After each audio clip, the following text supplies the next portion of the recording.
Hey everyone, and welcome to the show. Have you ever felt that kind of like nagging feeling, like you're achieving a lot, but also feeling totally drained? Yeah, I think a lot of people can relate to that feeling these days. It's like a global phenomenon, burnout. It really is.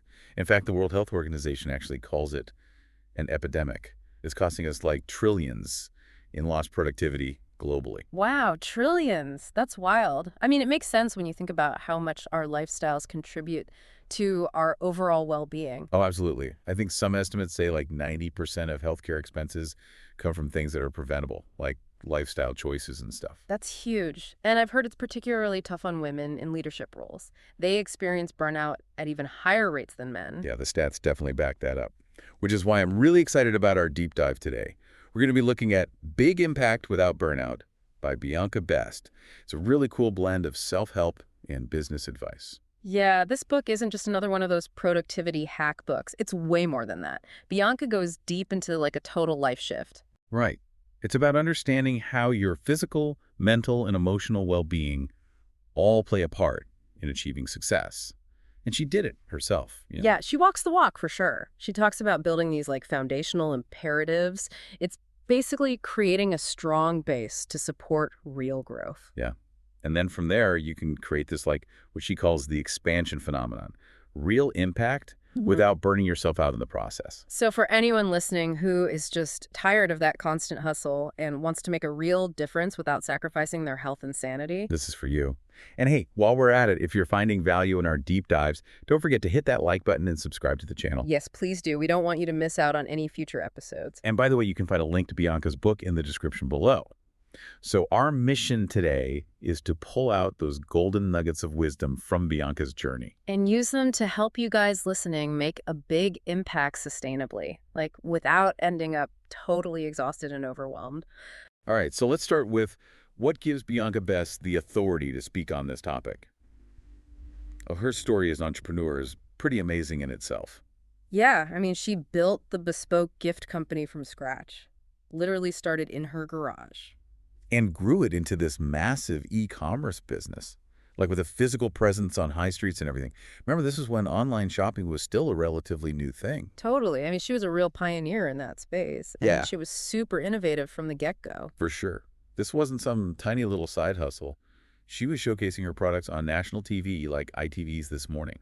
Wow, that's pretty impressive. Yeah, and at one point she was the only manufacturer in the entire world making personalized magnetic memo boards. Oh, wow. And she was also the mastermind behind those personalized letters from Santa. Yep, she sold over 10,000 of those in a single Christmas season. So she's got the experience and the track record to back up her advice. Absolutely. And it's not just about her past achievements. What she's doing now is also super inspiring. She's a really sought after speaker. She leads these incredible flourish retreats. Oh yeah, and those big impact workshops she does are super popular too. And on top of all that, she's raising 4 teenagers as a single mom. Talk about handling a lot. Right. It really shows she knows how to manage multiple demands and still thrive. And the awards and recognition she's received speak volumes too. She's won awards for entrepreneurship, and she was named Woman of Tomorrow in advertising. Wow, yeah, it's clear she's made her mark in a lot of different areas. But what really informs her work is her personal experience with burnout. Oh, yeah.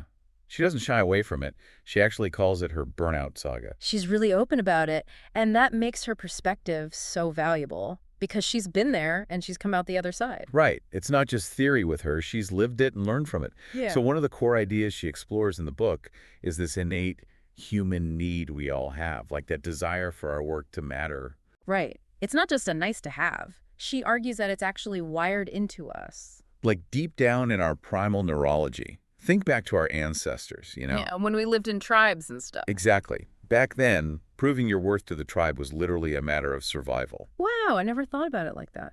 So you're saying the drive to be valuable and contribute is still with us today?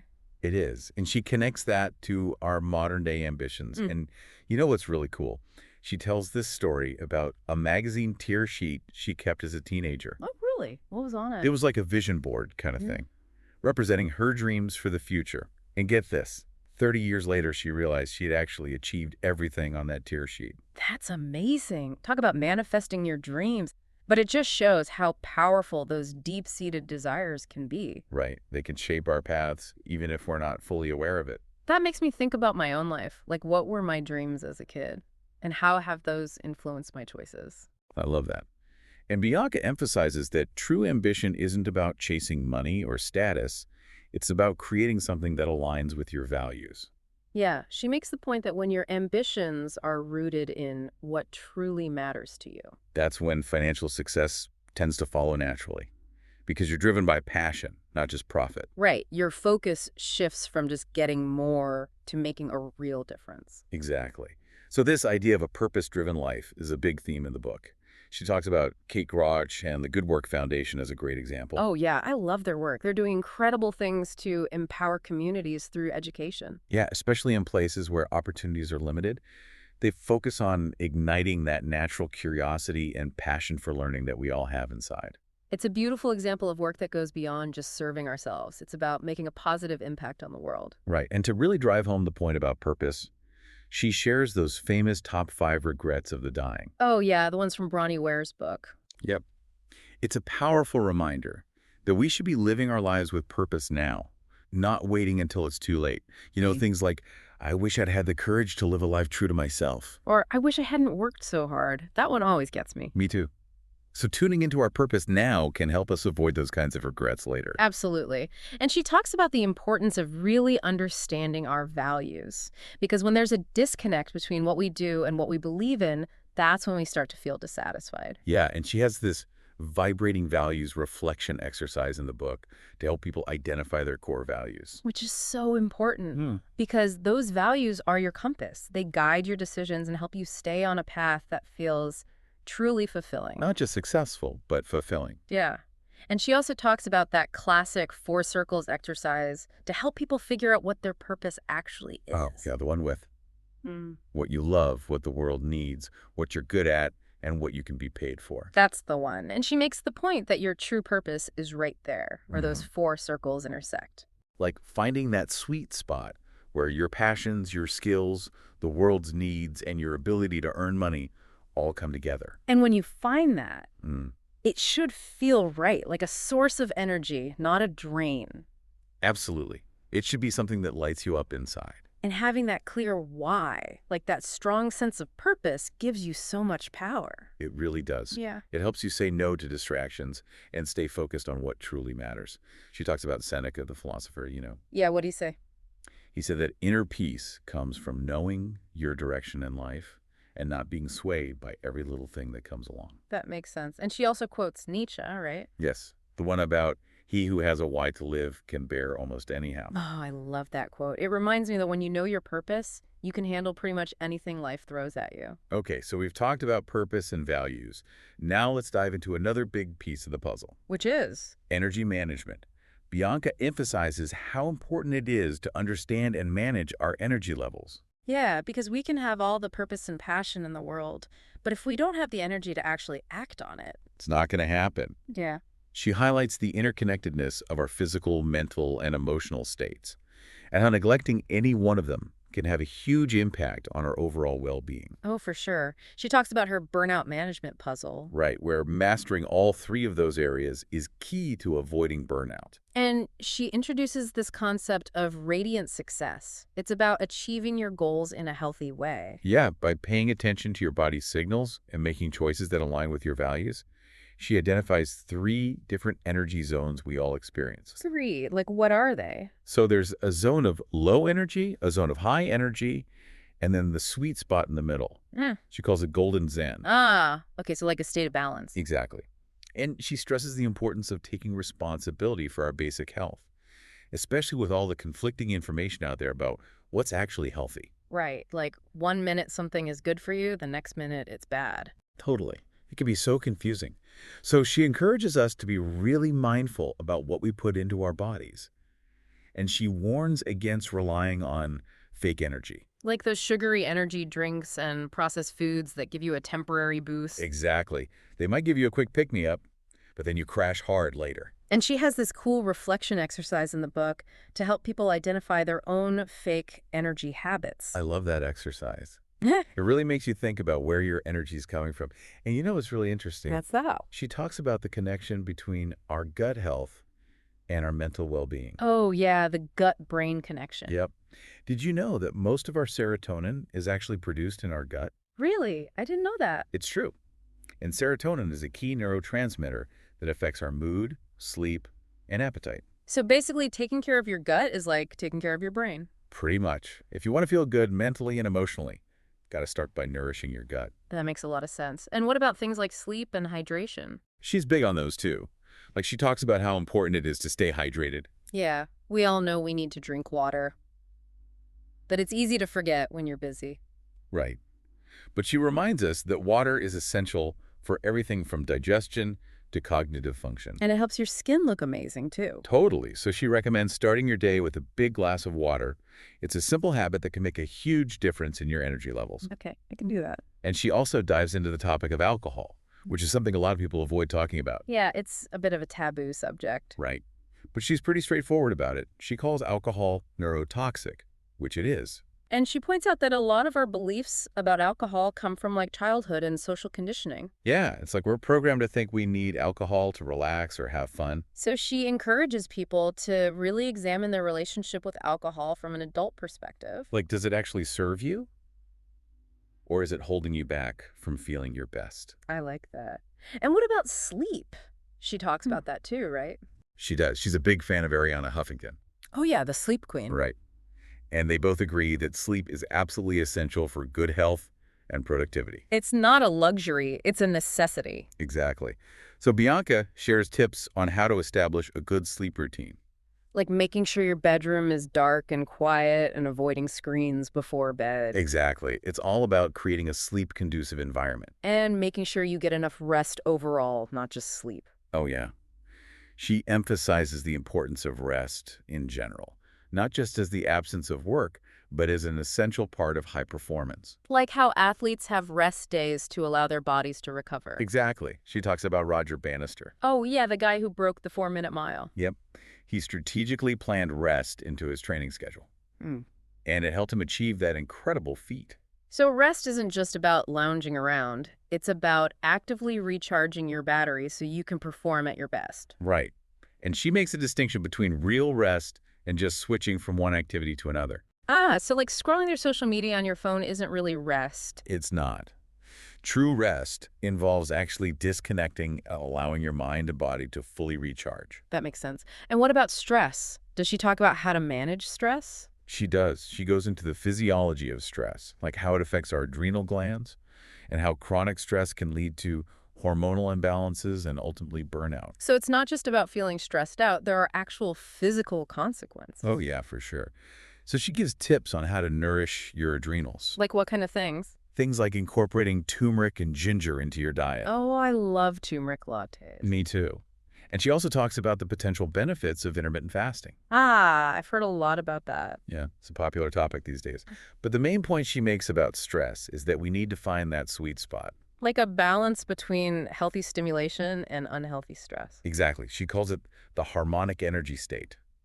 And finding that balance is key to avoiding burnout. So it's not about avoiding stress altogether. It's about managing it effectively. Right. And knowing what your personal triggers are. So let's shift gears a bit and talk about mindset. Okay, sounds good. What does she say about that? Well, she introduces 4 key focus areas for cultivating a big impact mindset. Oh, yeah. Fill me in. The first one is self-awareness. Like knowing your strengths and weaknesses. More than that, it's about being really honest with yourself. Yeah. About your values, your motivations, your fears. Ah, so basically getting to know yourself on a deeper level. Exactly. The second one is self-compassion. Which is so important, Hmm. especially for women. Right. It's about treating yourself with kindness and understanding, even when you mess up. And not beating yourself up over mistakes. Nope. It's about learning from them and moving on. The third focus area is self-direction. I think I can guess what that means. Taking charge of your own life. Yes, it's about setting your own goals and making your own decisions, not letting others dictate your path. And not being afraid to go after what you want.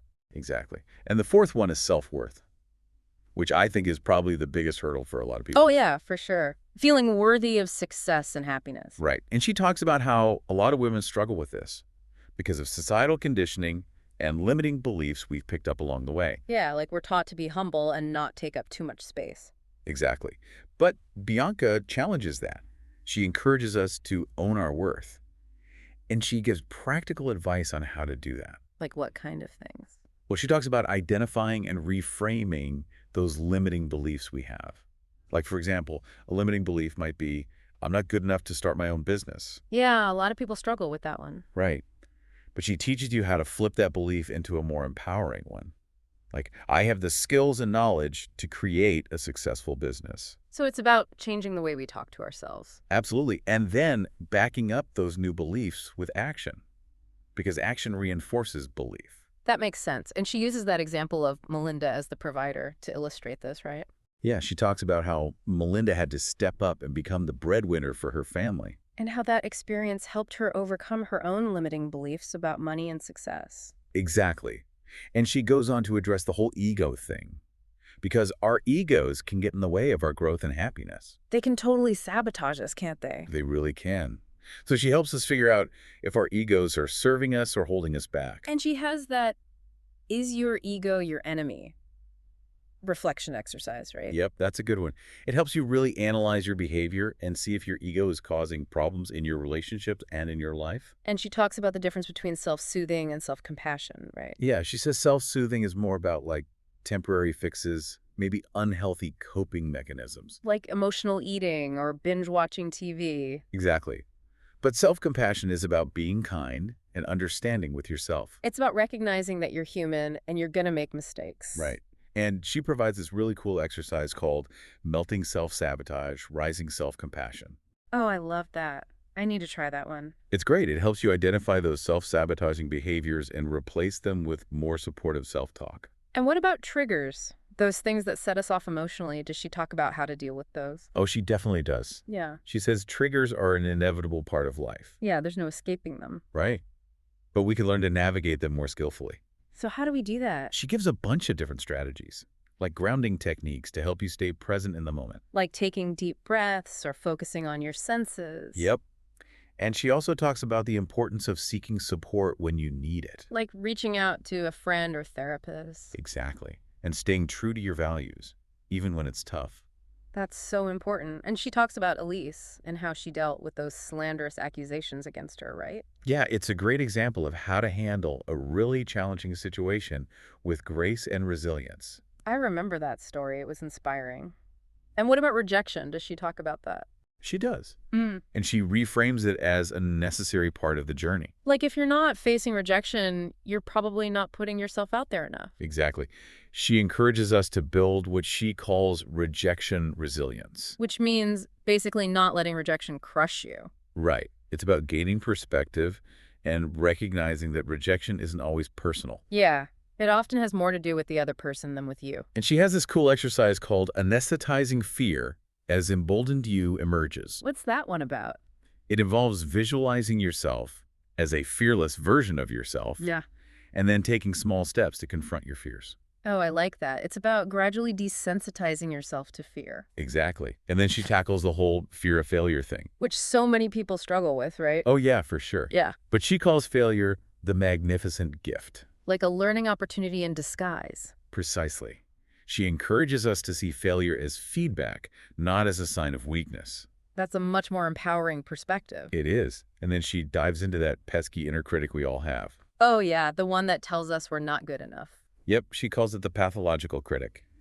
It's that voice in our heads that's always putting us down.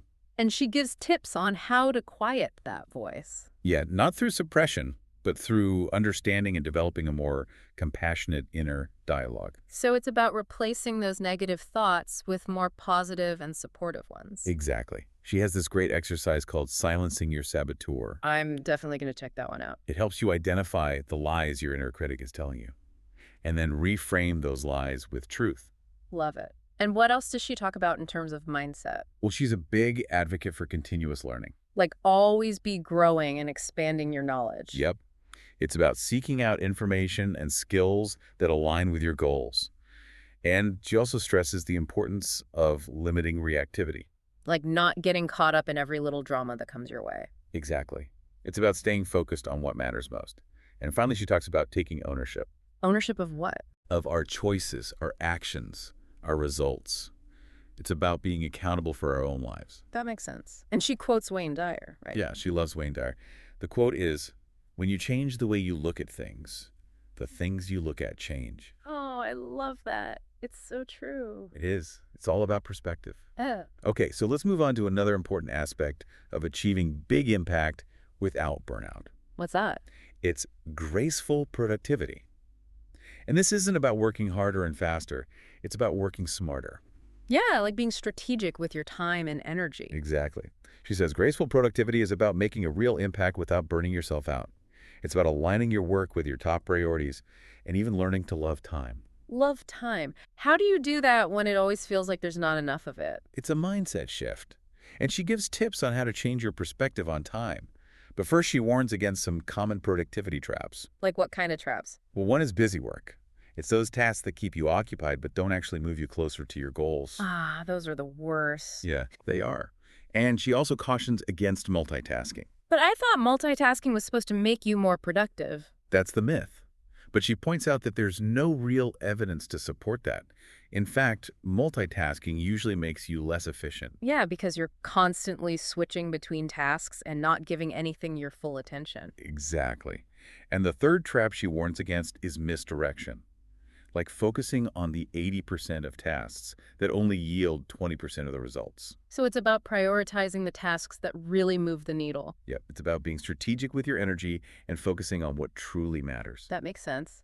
And what about subjective attention? She talks about that too, right? Yes, that's a really important concept. It's about consciously directing your focus towards the inputs that serve you. So like choosing what to pay attention to and what to ignore. Exactly. It's about filtering out the noise and distractions that bombard us constantly. Yeah, that's so important in today's world. There's just so much information coming at us all the time. It can be overwhelming. And that's why Cal Newport's concept of deep work is so relevant. Oh yeah, deep work. I've heard of that. It's about carving out time for focused concentration on cognitively demanding tasks. So like turning off your phone and email and really getting into a flow state. Exactly. And she talks about the power of rituals in creating space for deep work. Oh, like having a morning routine to get your mind ready for the day. Yep. And she shares her own personal rituals for writing and exercise. I love that. Rituals can be so powerful. And she also talks about the importance of acknowledging the finiteness of life, right? She does. It's a bit of a heavy topic. It is, but it's also really important. It is. Because when we realize that our time is limited. It helps us prioritize what really matters. Exactly. And she brings up Oliver Burkeman's concept of JOMO, FOMO. the joy of missing out. Oh, I've heard of that. It's like the opposite of FOMO. Exactly. It's about being okay with saying no to things that don't align with your values or your goals. Because you can't do everything. Right. And when you're faced with a big decision. One that feels overwhelming. Yep. She suggests adopting the next right thing approach. Which means focusing on the immediate step you can take right now. Instead of getting bogged down and trying to figure out the entire plan. That's good advice. Sometimes it's better to just start taking action than overthinking it. Totally. And then she outlines her creation and management principles. What are those all about? They're basically a framework for effectively scaling your work and your impact. Okay, sounds interesting. Break it down for me. So the creation principles are about like knowing yourself, knowing your market, and doing the work. So like knowing your strengths, understanding your audience, and then actually taking action. Exactly. And the management principles are about things like systems, processes, and delegation. So it's about having the right structures in place to support your growth. Exactly. It's about creating a sustainable system that allows you to do your best work without burning out. Now let's talk about connection and influence. Bianca highlights NASA's principle of cultural competency. Oh, yeah. That's all about understanding and valuing the beliefs and perspectives of others. Which is so important for effective teamwork. Totally. She emphasizes that relationships are dynamic and that we should cherish the ones that bring us joy and positive energy. Yeah, like surrounding yourself with people who lift you up. And she talks about cultivating this like tribe vibe, that feeling of synergy and connection. Ah, like when you're working with people who get you and you can just bounce ideas off each other. Exactly. And she gives some foundational tips for speaking well. Like how to communicate in a way that builds authority and trust. Exactly. Things like maintaining eye contact, modulating your tone of voice, and using confident body language.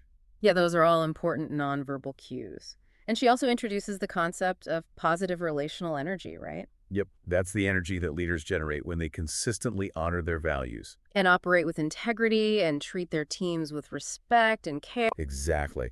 And she identifies that positive energy as a crucial predictor of leadership success. That makes sense. People are naturally drawn to leaders who are positive and uplifting. And she stresses the importance of deep listening.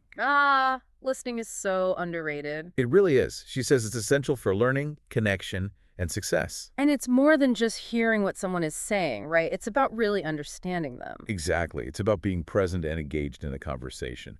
And she brings up Adam Grant's give and take philosophy. Oh, yeah, the idea that givers are ultimately more successful than takers. Yep. She emphasizes the long-term benefits of having a generous mindset and building relationships based on giving and contributing. Yeah, because when you help others, they're more likely to want to help you in return. Exactly. It creates a cycle of reciprocity and goodwill. And she also dives into the psychology of advertising. Interesting. How does that relate to influence? Well, she says one of the keys to effective advertising is identifying and meeting a highlighted need. Like showing people how your product or service can solve their problem. Exactly. And that same principle applies to influence in general. So it's about understanding what people need and then showing them how you can help them. And she talks about framing your message in a way that resonates with the other person's values and interests. Yeah, because what motivates one person might not motivate another. Right. And she addresses the fear of hearing no. Which is a big one for a lot of people. It is. But she encourages us to get comfortable with rejection. Because it's inevitable, right? It is. And the more comfortable you are with hearing no, the more opportunities you'll open yourself up to. That's so true. And she talks about the win-win principle, right? Yes. That's all about finding solutions that benefit everyone involved. So it's not about one person winning and the other person losing? Nope. It's about collaboration and finding common ground. Which is essential for building strong relationships. And she uses that example of Kitty getting promoted, right? Oh, yeah. Kitty went from feeling stuck and undervalued to getting a major promotion. And it all started with her building up her self-confidence and having an honest conversation with her boss. It's a great example of the power of combining inner work with effective communication. Love it. And what about building your brand and reputation? Does she talk about that too? She does. She gives tips on how to establish credibility both within your company and externally. Like networking and building relationships with key people. Yep. And she also talks about the importance of creating valuable content that showcases your expertise. Like thought leadership. Exactly.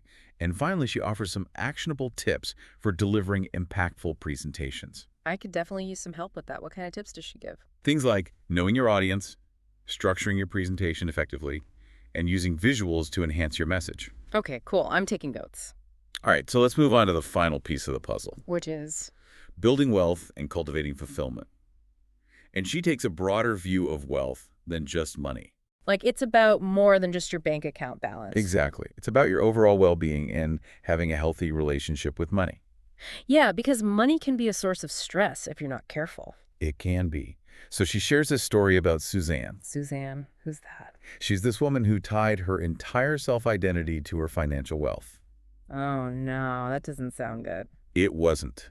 It led to a lot of unhappiness. So Bianca encourages us to base our self-worth on our internal qualities, not on external factors like money. Yeah, because those things can change, but your character and your values, those are constant. Exactly. And she talks about the difference between the scarcity mindset and the abundance mindset.